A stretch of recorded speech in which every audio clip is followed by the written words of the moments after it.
coming and hearing a little bit about this presentation. And of course, with MinneBar, everything is about participation. So first off, I'll introduce myself, Justin Porter. I'm with the University of Minnesota. I work in a group that basically takes anything that's invented at the university by the 4,000 or so researchers. And our group is responsible for then evaluating those inventions and then trying to protect them with patent, trademark, copyright, and such. Sean, you want to introduce yourself? I'm Sean Solberg. I'm a patent attorney with Davis Brown Law Firm. Justin and I have worked together in the past. I work with the university quite a bit. And so I'm going to be talking just a little bit about the basics of intellectual property law and as it relates to, specifically relates to startups. Okay. Just want to re-emphasize, I'm not a patent attorney. That's why I brought one, because he's really good. He'll be able to answer a lot of the questions. Sean's a great guy, super smart. So throw that out there as a disclaimer. The other thing I want to point out is you notice that it is a presentation about, do you have a question? We're going to talk a lot about software, software and IT, because that's a lot of this crowd. So less about med tech, because that's not so, even though the U does a lot of med tech. But of course, a presentation, if we're doing a presentation about IP, we have to have a copyright, right? That's important, right? Just as you're building things, remember to throw that little copyright on for your business and whatnot. The other thing we wanted to share with you, you got to start with a little humor, right? So this comic says I lost some intellectual property here last night. Anybody remember what the hell I was talking about? So this may happen later tonight. You're having a few drinks. You don't want to go and disclose your inventions. There's something to be said about keeping secrecy until you have sort of that confidential agreement, non-disclosure. So just be warned. I know a lot of you are working on great things. Don't tell them right away. Other ground rules. So this is going to be interactive. So everyone should get out their smartphones, their iPads, if you already have it, and your laptops, because we're going to try and get some engagement through some polls.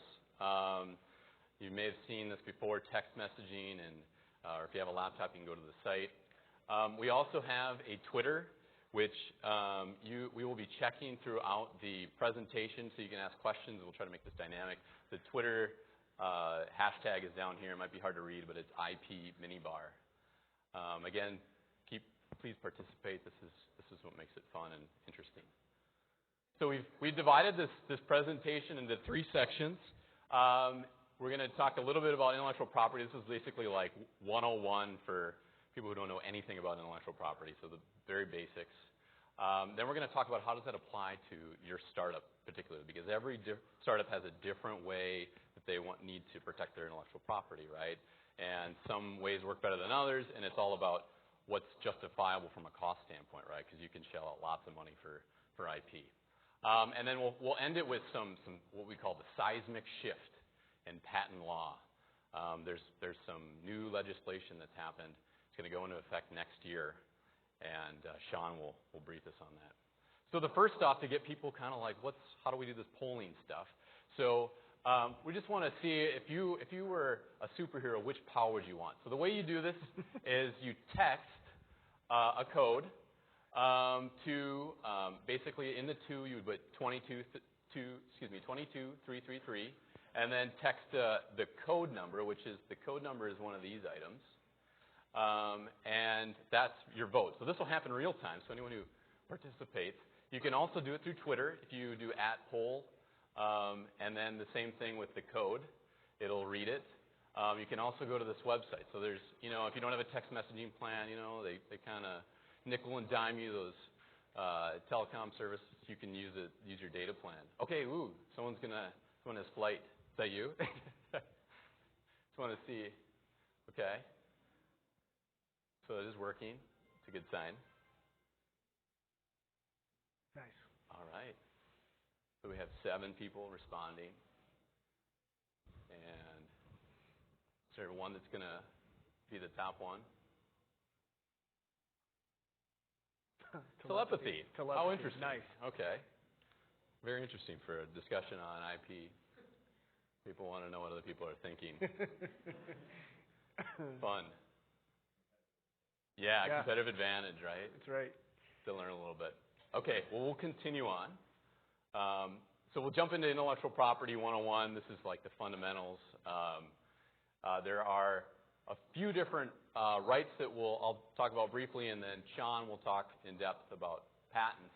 But essentially on the first column down the left, there's a bunch of rights that people can have when they're working to protect their inventions. There are different ideas. And you can see the different examples, but one of the things that people think about is cost, right?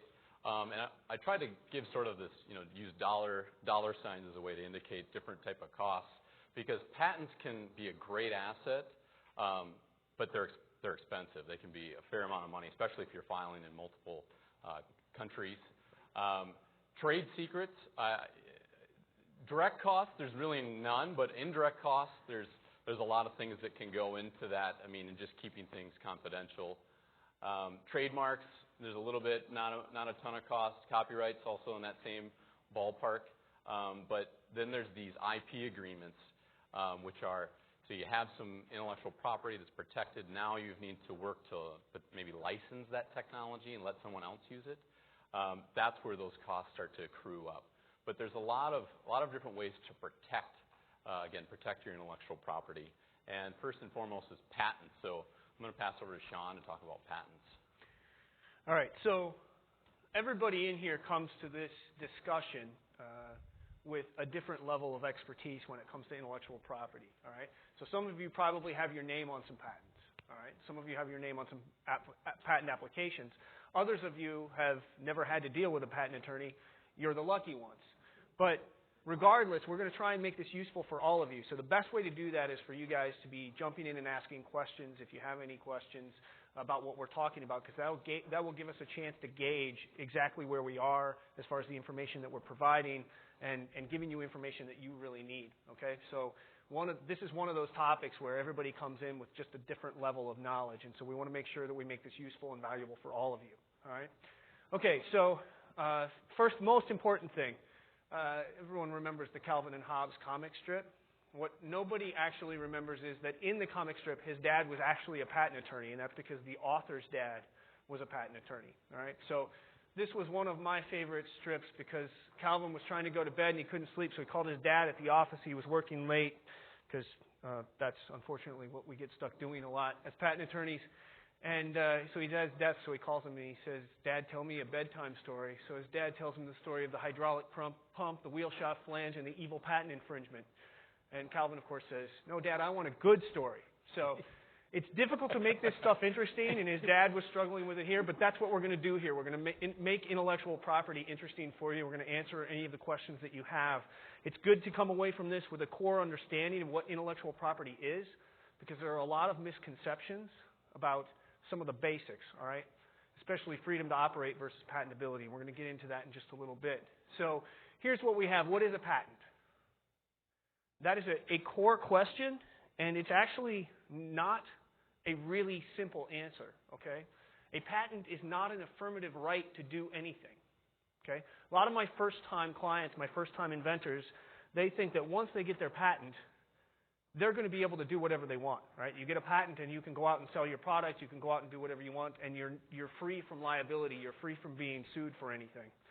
That couldn't be further from the truth, okay? Just because you have a patent doesn't mean that you get to commercialize your technology, right?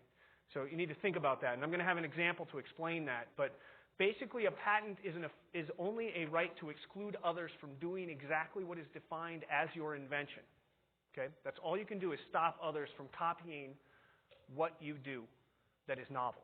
Okay? And only that. So we're going to get into an example where we can explain that. And it's also limited in time. Yes, sir?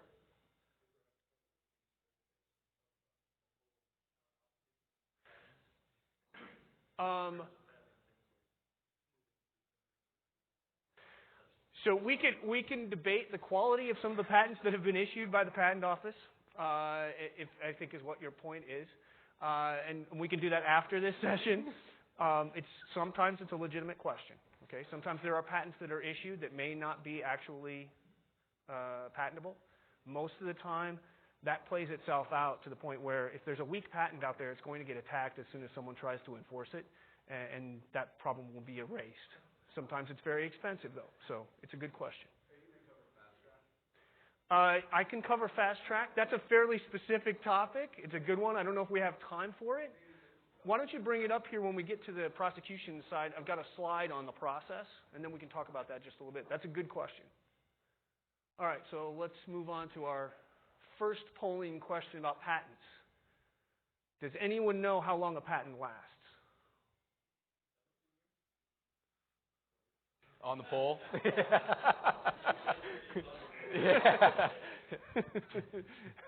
Make a guess. And for those who just joined, you basically, if you need to text, you text 222333, and then which number after either 10 years, 15 years, 20 years, 25 years, 30 years, the preceding number. It's like they're wrestling next door. I think so. But otherwise, you can go and tweet as well as go to the website. We have multiple answers. Awesome. All right. It's not an easy question. It's actually changed in the last 30 years. Okay, it used to be 17 years from the issuance of the patent. Okay, that's no longer the case. In '95, it changed to 20 years from the filing of the application. There are multiple reasons for that, but mainly because people were filing patent applications and letting them pend for as much as 5, 10 years, and then their patent would issue, and then they'd still have 17 years of protection. And so ultimately Congress had to switch that and fix it by making it 20 years from filing so that there's an incentive to get your patent issued as quickly as possible. All right? Okay, so types of patents. There are actually 3 types of patents. There are plant patents, which we're not going to spend any time talking about today, but we'll take questions afterwards. Utility patents and design patents. Design patents are a unique and special type of patent, much like plant patents are actually, that is obviously not used as much as utility patents. When you hear about patents, mostly what you're hearing about or what you're talking about are utility patents. Design patents relate to the ornamental nature of an object, its actual design, its shape, okay? And it is often used in multiple industries, but not software, all right? It's often used in, for instance, one of our clients at my previous firm was Crocs, and they protected a lot of their shoe designs with design patents. There's significant overlap between trademarks and design patents. But the bulk of what we're going to be talking about today relates to utility patents, which is used for patenting any type of idea, including processes, software, business methods. All right, so here we have our main patent components. This is just basically the structure of the patent and actually the patent application when you file it. All of those things have to be there. The part that defines your invention is a part called the claim. The claim is at the end of the patent and at the end of the application. And that is where you actually put down in sentence form what you think your invention is. It will be the focus of the prosecution of your application, so that process in which you're trying to obtain the patent. That is where the examiner at the patent office will focus their time.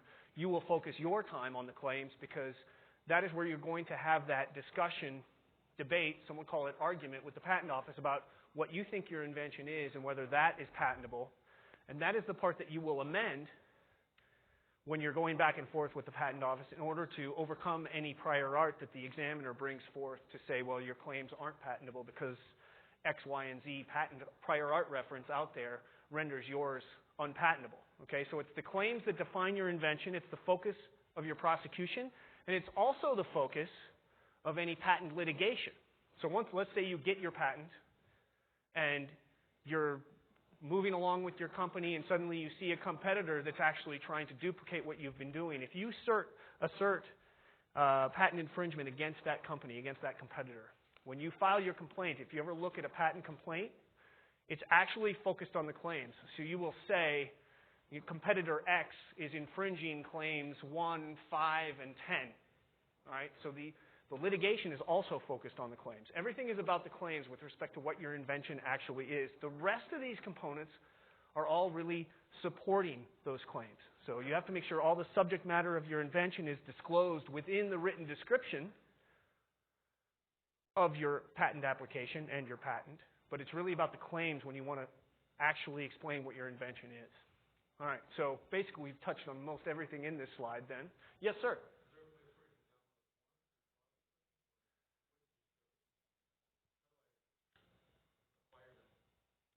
There are no specific forms, I don't think, on the Patent Office website for actually filling out a patent application, but you can find plenty of examples online. And actually, if you just pull down some patents as examples, I would recommend, if you're a startup and you're interested in filing some patent applications, certainly your first couple, it would be best if you have a little bit of experience, maybe bring some experience to the table. If you know other inventors who have filed applications, I would never dissuade you from filing your own first patent application, maybe a provisional application, if it's about money and not being able to spend the money on a patent attorney.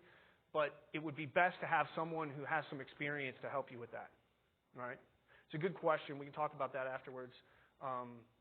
But I'd say the best thing to do is just pull down some examples off the PTO website, and you can look at some patents and maybe even search in your subject matter area and try and find something similar, and it'll give you a good idea of what you need to do.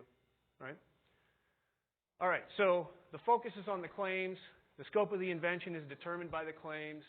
It's written as a single sentence. It's always found at the end of the patent.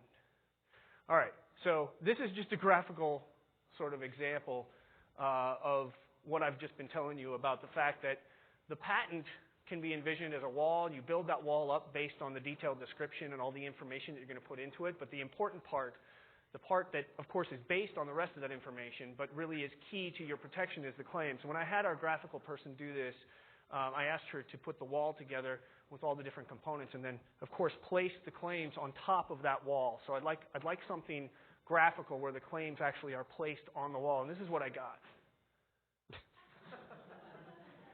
We never could figure out why she did this, but it was like 3 years ago. We just left it because it was so funny that we could not figure out what she thought she was doing by throwing the claims on the ground. But there you go.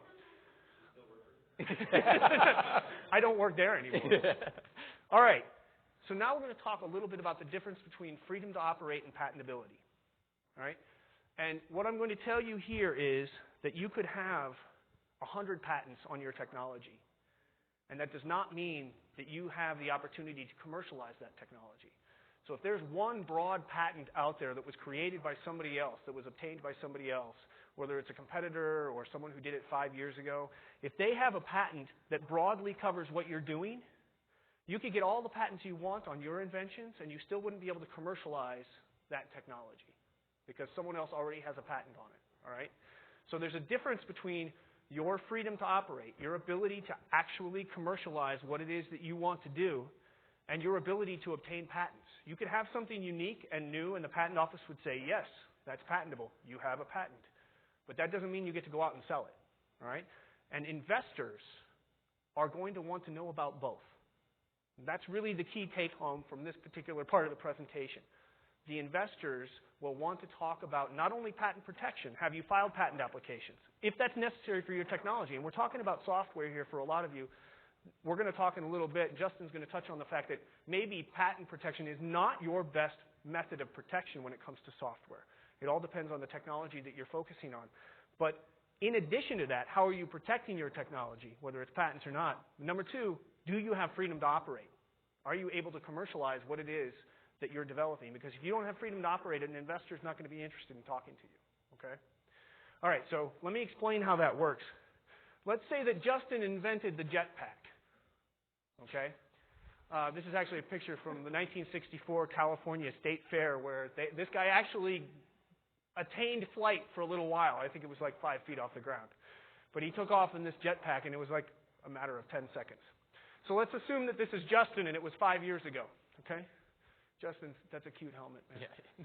All right, so Justin goes to his patent attorney, and he gets a patent. Now remember, it's the claim that's important. So this is the claim that Justin has in his patent. A device for human flight comprising two components. An attachment mechanism, let's just assume that's the straps here and the belt, and a propulsion system coupled to the attachment mechanism. Okay? Let's just assume that's his claim. The claim excludes, as I explained, it excludes. So he can exclude others from playing in exactly the space defined by this claim. Let's assume that's explained here or set forth graphically here by that circle. So Justin can exclude anyone from selling a product that falls within this space. All right?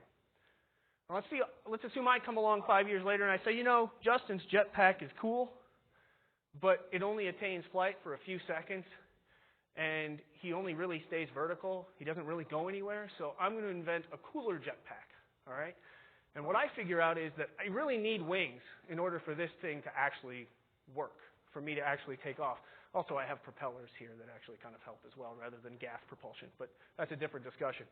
So I get a claim. I go and file my patent. I get my own patent with this claim. Now look at the difference. I'm going to go back here. All right, here's Justin's claim. There's my claim.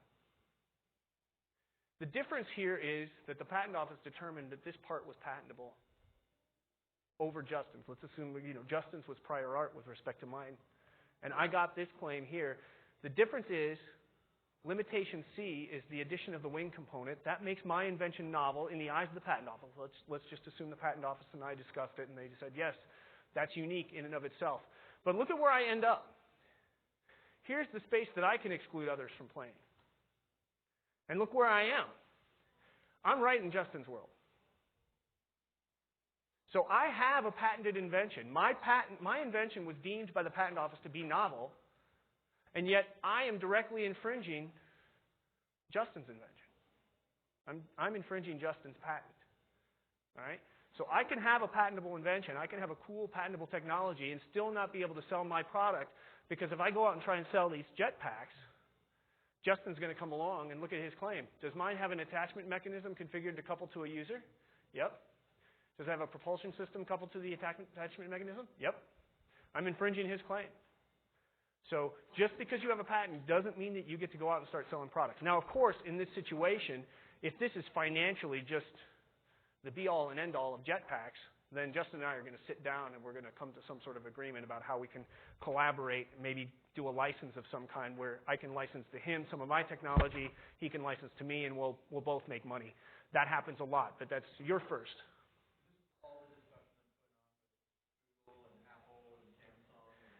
It often is. When you hear about a lawsuit between two entities and it goes back and forth and then you later hear about a settlement, often the settlement is because of something like this, where everyone's going to win if they'll just give each other parts of their technology so they can both go out and commercialize it. It's a good question.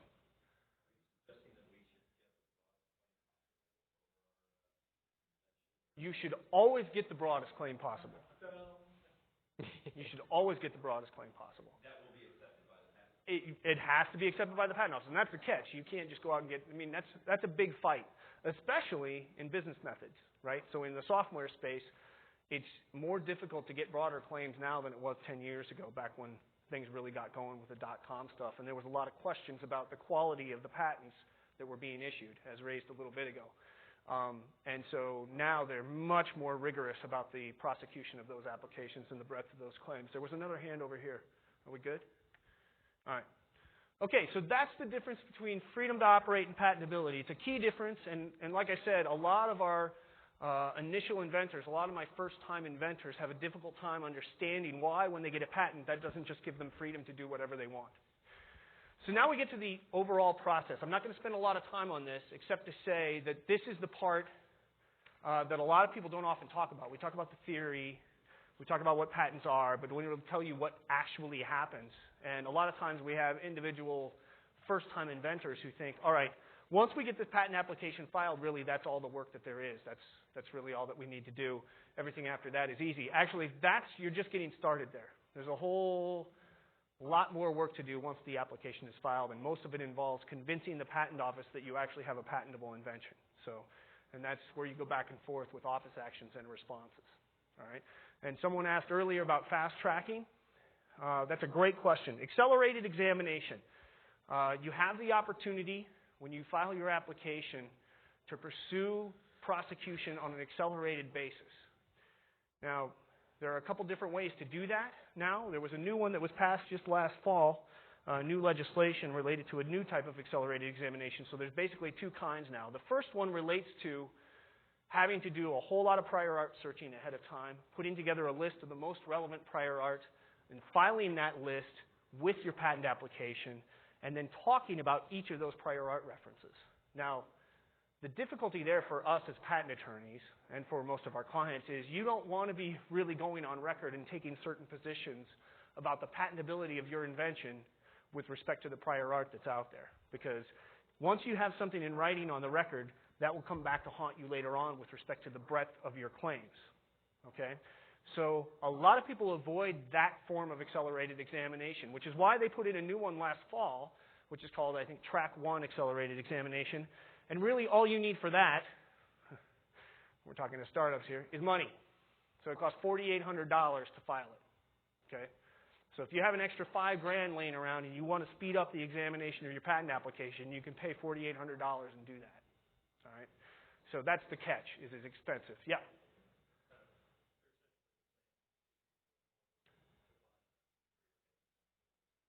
Yes, absolutely. And they do highly recommend that you're well positioned. You already know your prior art so that it can happen very quickly, because you need to be really up to speed on exactly what's patentable in your claims in order to be able to move it forward quickly. So that's right. It's one or the other.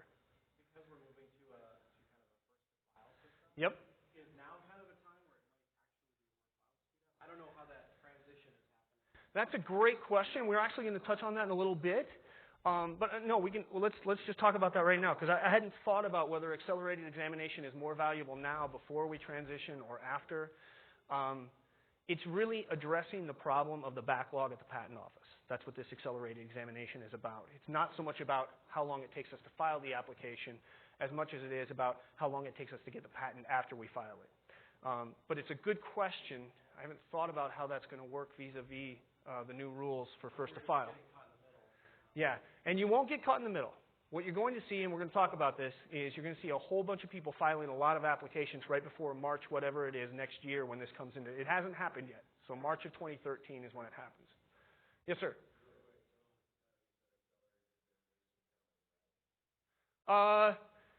It's the government.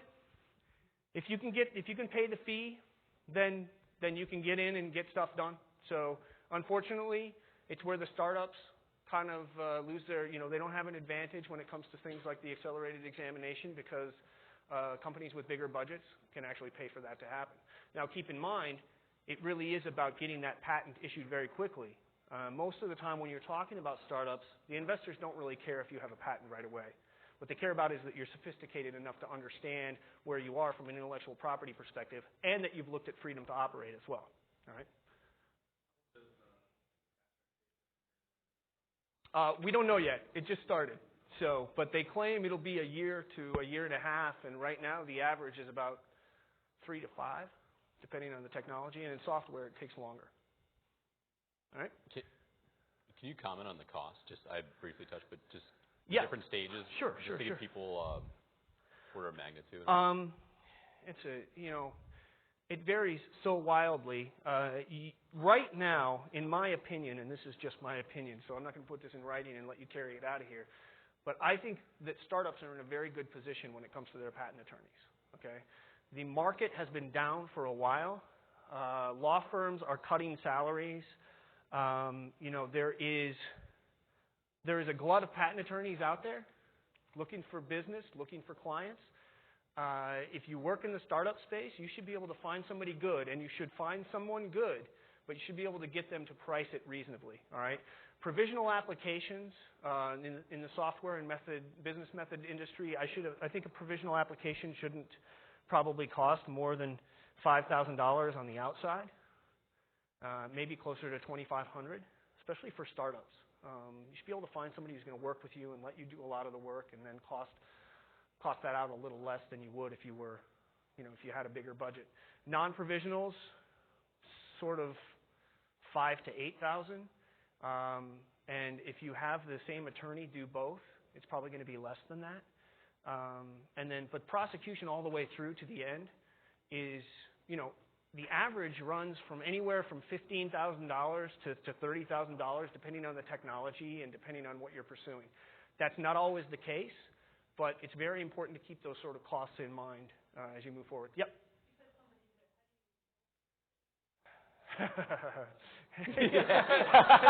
Right. Yes, and they will tell you. Yes, they will. Good. Yes, they will. That's a good question. I can tell you if they're any good or not. I don't know. I'm not saying I'm good. I know a good one when I see one, though. Yes. You're working on a patent application right now? Okay.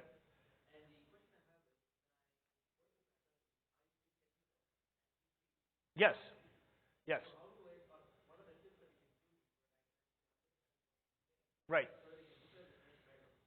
your patent attorney needs to understand what you're saying, not the other way around. But at the same time, I want to feel comfortable that I am. Yes. Well, he should be. This is his job. He should be able to make you understand what he's saying. Okay. Well, I'm not saying that either. I'm not saying that either. Yep. Yep. Well, if you're an inventor or a patent attorney, you're anal retentive. I mean, that's just how it works. So, these are both very good questions, and I kind of want to come back to this one as well. But maybe we should talk afterwards because we could go back and forth about this for a while. And it's a good discussion, but we could do 50 minutes just on that, picking your patent attorney and working well with them and stuff like that. So.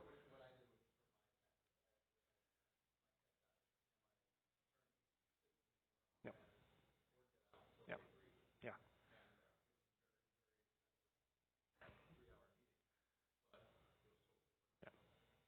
Yeah. That's good. That's a good comment. Anything else on that? Let's talk about that after if you want to. It's not an easy answer, and we could spend some time on it. I just have this slide up here to explain to you that you can do some of your searching yourself. You don't have to. There's no legal requirement that you search for prior art before you file a patent application. The patent office will do that. If you want to file a better application with better claims, then yeah, you want to be a little bit more aware of what your prior art, of the prior art that you're going to be dealing with. These are just some of the sources that you can use to actually search in your space and see what's already out there. All right.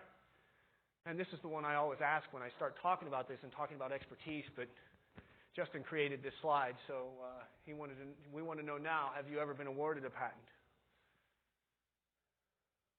I think we're probably going to have a few here. Am I good? Is this it? Yeah. Thank you, sir. How'd I do? Yeah. Timing-wise, am I okay? Your time was great. No one, huh? No one even wants to respond to this, huh? Have you? No, I think there's at least one here. No, okay. Few, okay. Just curious. Just put things in a little bit of perspective. Yeah. Okay, at least. I see there was some. Okay, good. A few? Good. Some people have gone through that. And how many who haven't been awarded actually have their name on a pending patent application? That's the, yeah. Oh, okay. Kind of. Cool. Well, let's continue. We're going to try to get through some of this a little bit more quickly as we're running out of time here.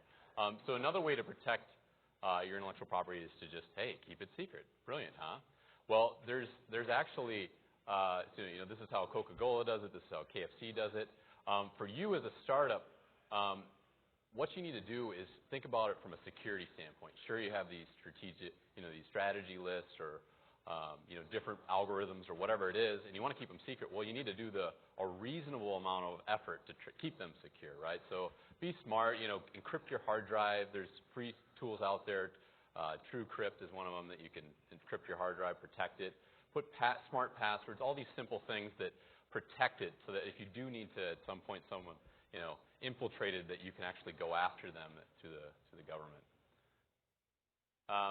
So another way to protect is trademarks. You've probably seen these a lot. They had the little R next to it, a little TM. Trademarks are a relatively inexpensive way. The nice thing about trademarks is you can take maybe a couple $1,000s throughout the lifetime of it, and it's sort of perpetual, right? Whereas patents, you got 20 years, and then it's kind of opened up to everyone. Trademarks just keep paying the maintenance fee, and you can then protect it. And you can do it with a variety of different ways. This is actually how Harley Davidson, they trademark their sound. I don't know if you knew this, but their muffler. Isn't that interesting, just the way it sounds? So you can trademark a lot of different things, words, names, symbols, animated characters, etc. Copyright. This is probably the most easy thing to do. You literally just have to put, well, you don't even have to put copyright. As long as you have your name on there, it's protected. Now, this is one of those tricky things. You see the example is our presentation. You can copyright a lot of things. It may be difficult to enforce. And what's interesting about copyright is it keeps changing the laws, right? So maybe some of you have heard of the Disney fiascos. They're the ones that have been lobbying and pushing the government to keep extending the life of copyrights. It was, I don't even know originally, was it 35 years? Just the life of the author. The life of the author, and then they extended it to, when Walt Disney died, then they extended it to 35 years past the life of the author, or after the death of the author. And then now it's 70 years. And what's funny is it's coming up on close to 70 years past Walt Disney, so I would imagine this may change again. With Disney backing it, there's a strong possibility that they're going to continue to keep pushing this forward. The other thing I want to talk about with copyrights is you've probably seen a lot of this going on in the media as far as SOPA and some of these acts. Like there was this big crazy, maybe a couple months ago, it was on Google, Wikipedia, everyone was talking about how SOPA is this evil thing, right? It's all about stopping online piracy, right? And I agree with all the Googles and stuff. It's not the right way to go about it. They were going to the extreme of trying to enforce these sort of draconian rules. And the thing that needs to happen, though, is there needs to be some sort of way to enforce. So an example is some of you have heard of Pinterest, right? I mean, that's the new craze. There's like Airbnb, Zappos. What happens is these companies are literally, these websites are replicated within weeks overseas. And it's almost pixel by pixel.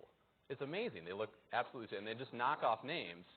And people are then able to create their business model. When you think about how much time and effort has gone into creating this website, user testing and laying things out, and then literally people can copy it, and there's no way to go after anyone. So that's something that will definitely need to change as we go into this modern world of copyrights and being able to just literally copy things. How do you go after people? How do you enforce them? How do you have some protection when you're going across seas in different countries? And so IP agreements, go ahead.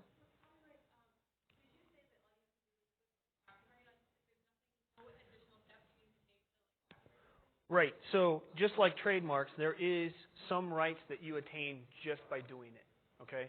So you get a copyright even if you don't write copyright on it. There is copyright protection associated anytime you put pen to paper and create something, fix it to a medium, make any music and tape it, record it in any sort of way, shape, or form. You automatically have certain rights in that. Now, if you want federal rights and you want to be able to get full damages for anybody who tries to copy it, then you want to register it with the Patent and Trademark Office.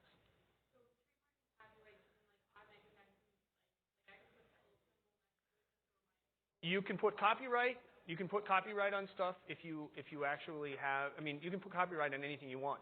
For trademark, if you haven't applied for a federal trademark registration, you can put TM. You can't put R. You cannot put R. It's not registered. Exactly. You're claiming that as your trademark. Yep. So you can always use TM. Yep. Yep. Right. Yep. Copyright extends to software code, right? Oh, yeah. It extends to software code. Absolutely. And anybody who's developing that code Well, it depends on the contract. Yeah, right? So that's depends on the employment agreement. Right, which is what this piece is all about. So how do you define ownership, right? So we talked about these patents, copyrights, trademarks, and trade secrets. But now the IP agreements are sort of filling in the gaps, right? So if I own something, how do I let someone else use it, right? And we do this all the time, whether you're using music online, streaming services, they're licensing that technology. I mean, you go on and Netflix, you hear a lot of this about the licensing, the rights to use and sell and stuff. So what happens is if you're the owner of this, then if you want to let someone else use this, then you have to go basically and do a license agreement. And license agreements can be for a variety of different things. You can have royalties in there. You can, in some cases, if you're licensing to a startup company, you may take equity. So there's all different ways to be compensated in order for people to use your intellectual property. And with things like employment agreements, if you're a startup and maybe you're outsourcing a lot of stuff, you want to write those contracts so that you are retaining the rights, the ownership of whatever is developed and whatever is invented. That's a lot of what employment agreements, joint development agreements, confidentiality agreements, all about protecting the ownership. Go ahead. Yeah. Yeah.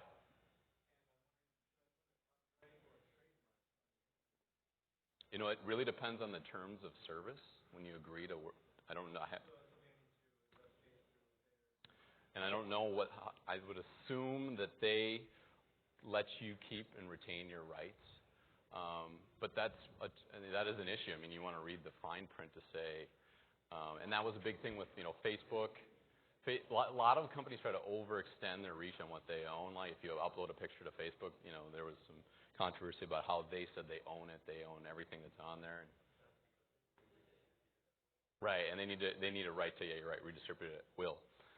So you have to read those terms. I mean, everyone always clicks through it, right? The EULA, the end user agreement, click, click, click, click, click. But that's in some cases, some are, that could be an issue.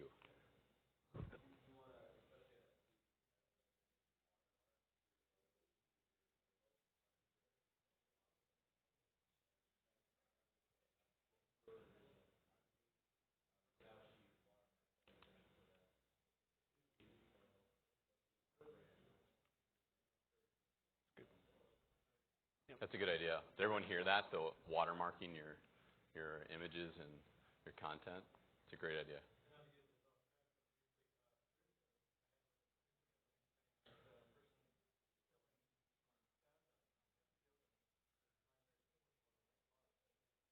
Mm.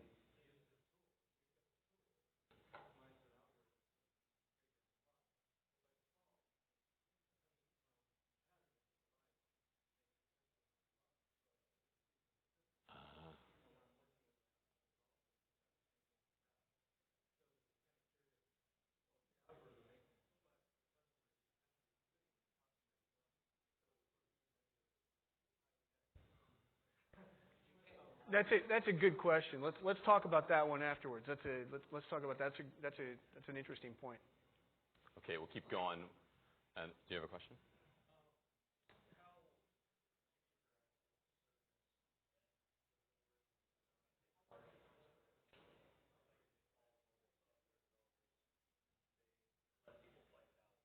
Hmm.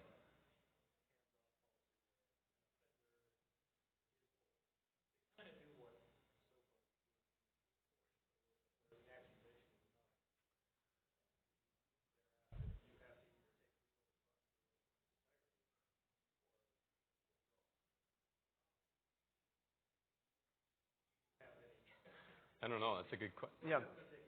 Yeah. I mean, you have to protect your IP, right? You have to enforce it.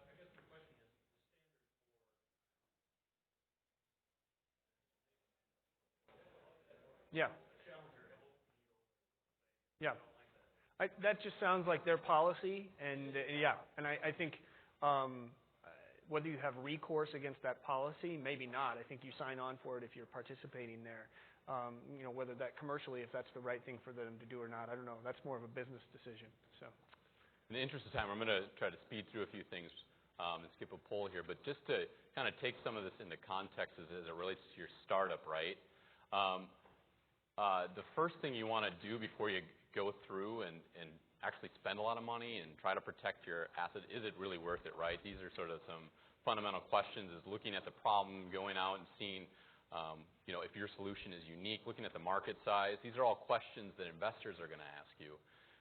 And you want to make sure you take those steps appropriately. And then you got to look at, if I'm going to put this amount of money into protecting my IP, is there a big enough market that's going to support the return on investment, right? Am I going to make enough money to be able to cover that and then some? And how important is it? How much value is this intellectual property going to play into the products and services I provide? So these are some of the questions to ask yourself in that regard. Another thing to talk about, so IP and patenting and all this is not going away. If anything, it's growing like just unreasonably. I just looked at the stats. About 530,000 patents were filed last year. 530, and that was up from about 5 or 10 years ago, where it was about 300,000. So these things, it's just doubling the amount of people that are filing, and that's why you see this in the media. Apple, Samsung, Google, everyone's trying to get their intellectual property protected and having more and more patents, because it's not only defensive, but it can be used as offense as well. So everyone's trying to get this, and patents are not going away, intellectual property is not going away. So it's key to know before you jump into things, know what your competition has, what their portfolio is, because you may be facing that at some point as you're creating your startup. Pass it off. All right. So when we're talking about your intellectual property protection, there are multiple ways to do that. I'm not going to spend too much time on these claiming strategies, but really this is something to talk about with your patent attorney if you have technology where it may benefit you to pursue patent protection. Okay, there's much to be said about the complexity of drafting your patent claims and the value of having useful patent claims versus those claims that are not useful. This is an actual patent. All right. The Combover patent. Now, let's set aside whether a comb-over is an appropriate way to handle the balding of the head. Let's set that aside for a second and talk about whether this guy is ever going to be able to enforce this against anyone. All right? So you have to perform the specific steps associated with the claim. You'd have to find someone out in public who actually does the comb-over. Now, where's the enforcement? What sort of money is he going to get out of this? What sort of value does this have for him stopping someone from performing this particular process with respect to the comb-over? It's entirely useless in many, many respects. What's that? Donald Trump. Donald Trump. But what are the damages? Is he losing money off of that? I don't know. All right. So you need to maximize your patent protection, and one of the best ways to do that is set forth here by this example. You don't focus on the entire product and just try and get a couple of claims just on the product. You focus on those novel components of your technology, and you get multiple patents on multiple parts. This prevents people from just designing around whatever individual patent you have. Now, startups are not going to be able to do this right off the bat. The idea is you develop your technology, you commercialize your technology, you move through the funding process, and ideally, during that time, you're still filing patent applications to the point where ultimately your investors and you can get to the point where you've put up a picket fence of protection. Okay? All right, and always be aware of your intellectual property strategy, because as you grow, it's going to change. As you commercialize and your products change, your IP protection is going to change. The message here on this slide is think about the end game. What is your end strategy? What's your exit strategy? Who are you looking to talk to about investment? Because it's your investors that are going to ask the tough questions about intellectual property. That's who you need to be gearing up for. All right? So if you have software and your investors aren't going to be interested in patent protection, then don't worry about patents. All right? Worry about copyrights. Worry about protecting your trademark. Focus on the things that the investors are going to want to talk about. All right? So if you're a startup, how do you come up with the money to go after the hundreds of companies? That's a great question. If you have patents that are valuable enough that there's hundreds of companies out there infringing it, someone's going to invest in you. Okay? All right? It's a chicken and an egg sort of question. Yep.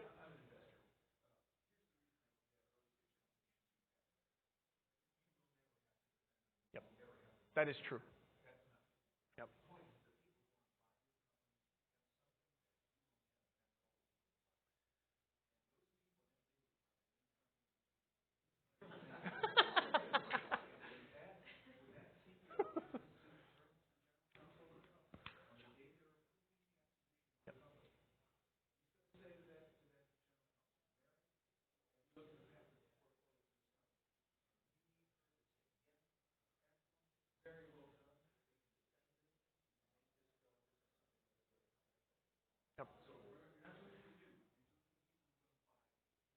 So the point is, again, it goes back to the same thing. Think about who your investors are, because they're the ones who are going to ask the questions about the patent applications and whether they can enforce those down the road.